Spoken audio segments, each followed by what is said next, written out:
Assalamualaikum warahmatullahi wabarakatuh. Baik, di sini saya akan menjelaskan tentang teori organisasi. Nama saya Rizka Fitri Ramadhani, Prodi Manajemen Pendidikan Islam MPI 4B. Teori adalah suatu ilmu pengetahuan yang telah diuji kebenarannya. Teori adalah suatu kerangka yang merupakan alat pikir untuk membantu suatu rumusan tertentu yang bisa dikembangkan.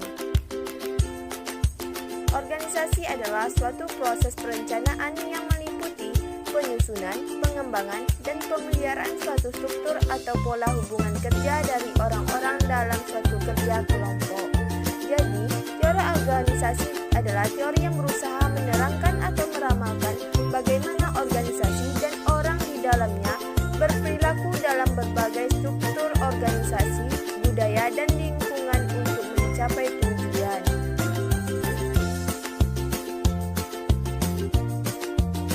Ciri-ciri organisasi: yang pertama, lembaga sosial yang terdiri atas kumpulan orang dengan berbagai pola interaksi yang ditetapkan.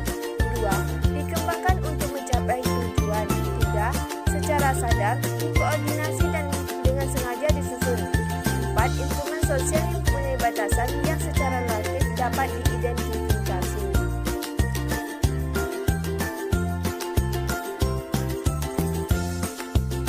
Teori organisasi. Yang pertama, teori organisasi klasik. Teori ini biasa disebut dengan teori tradisional atau disebut juga teori mesin. Dalam teori ini, organisasi digambarkan sebuah lembaga yang tersentralisasi dan tugas-tugasnya terspesialisasi serta memberikan petunjuk mekanistik struktural yang rapuh, tidak mengandung kreativitas. Dalam teori ini, organisasi digambarkan sebagai piano di mana masing-masing ada mempunyai spesialisasi.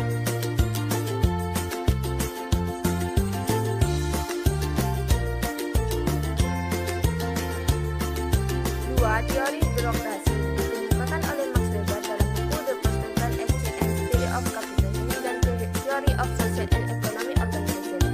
Istilah birokrasi berasal dari kata legal, rasional. Legal disebabkan adanya wewenang dari seperangkat aturan prosedur dan peranan yang dirumuskan secara jelas, sedangkan rasional karena adanya penetapan tujuan yang ingin dicapai.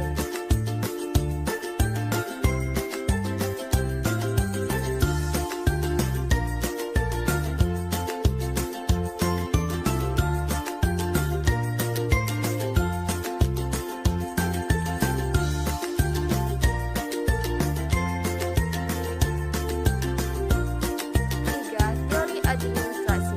Teori ini dikembangkan oleh Louis Fayol, Lyndon Elway dan Eropa, dan James Simon Allen-Reddick dari Amerika. Henry Fayol, seorang industrialis asal Prancis tahun 1919, menulis sebuah buku Administration Industry of General, diterjemahkan dalam bahasa Inggris dan 1926 dan baru dipublikasi di Amerika tahun 1940. Fayol mencoba menegaskan prinsip-prinsip yang dapat diaplikasikan pada semua manajemen, semua tingkat dan organisasi, menjelaskan fungsi-fungsi yang harus dilakukan seorang manajer. Sedangkan Taylor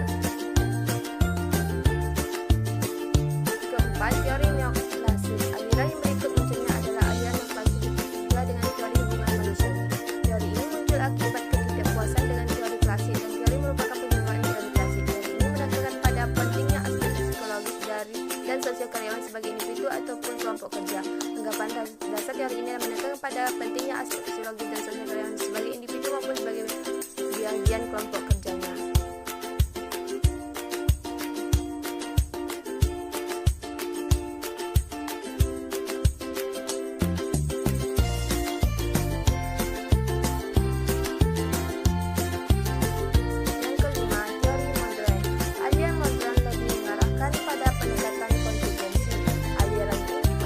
Bahwa organisasi harus bersifat terbuka atau berhubungan dengan lingkungan.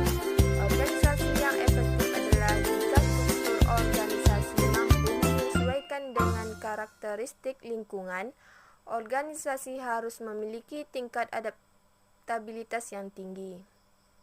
Baik, itulah penjelasan dari teori organisasi. Lebih dan kurang mohon maaf. Wabillahi taufiq wal hidayah. Wassalamualaikum warahmatullahi wabarakatuh.